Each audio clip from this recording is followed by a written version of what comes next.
नमस्कार, मैं नसीम सिद्दीकी, आप देख रहे हैं क्रांति टुडे। आज हमारे बीच मौजूद हैं सीमा जावेद जी, अल्पसंख्यक बोर्ड की सदस्य हैं, जो जनपद दौरे पे आई हैं। मैडम, तो पहले हमारी तरफ से आपको जनपद आने पे बहुत-बहुत बधाई और हमारे चैनल टीम की तरफ से। बहुत बहुत शुक्रिया आपका। आप जो जनपद आई हैं, मुख्य प्रमुख क्या कारण हैं? और उन कारणों में आप जिस कारण आ रही हैं, कितना सक्षम हो पाई हैं कि लगा कि जनपद में लोग सक्रिय हैं? हाँ, मुझे बहुत अच्छा लगा। सबसे पहले तो मैं कारण बता दूं, अनुरागिनी संस्था द्वारा नई रोशनी के अंतर्गत अल्पसंख्यक महिलाओं में नेतृत्व का विकास का एक कार्यक्रम जो इन लोगों ने किया, जो केंद्र सरकार की योजना चल रही है, उसमें बहुत अच्छा काम किया। अभी 2 मदरसों में मैं गई थी। एक में समूहों की कुछ महिलाओं से मुलाकात हुई और दूसरे में नई रोशनी वाली योजना की महिलाओं से, बच्चियों से मुलाकात हुई। तो मैंने देखा वहाँ उन लोगों में बहुत परिवर्तन आया है। मात्र 6 दिनों के ट्रेनिंग में इतना परिवर्तन आना, मुझे बहुत खुशी हुई है देखकर कि महिलाएं आगे आ रही हैं और आगे आके अपनी बात स्टेज पर जाके खुद कह रही हैं।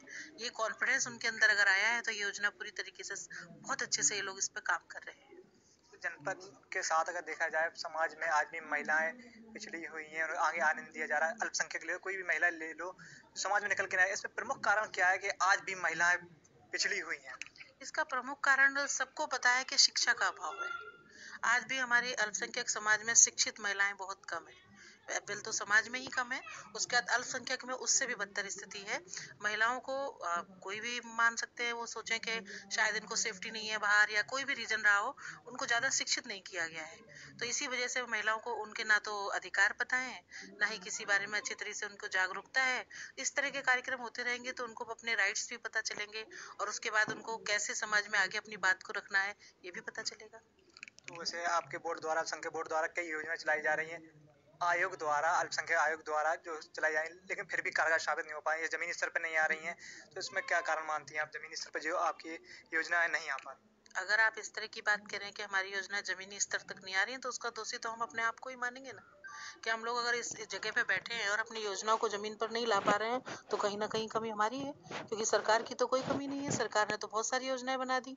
अब उनको जमीन पर डालने के लिए अगर हमें चिन्हित किया है उन्होंने और हम उस काम को नहीं कर पा रहे हैं, तो ये हमारी गलती है। तो इसको सुधारने के लिए क्या अगले कदम उठाए जाएंगे, जिससे ये आपकी जो ये खामियां हैं वो सुधरें और साथ में महिलाएं भी जागरूक हो सकें? क्योंकि हम 21वीं सदी में चल रहे हैं, आज महिला पिछड़ी हुई हैं, कहीं ना कहीं इसमें दोषी हम भी हैं। इसमें अगले क्या कदम रहे?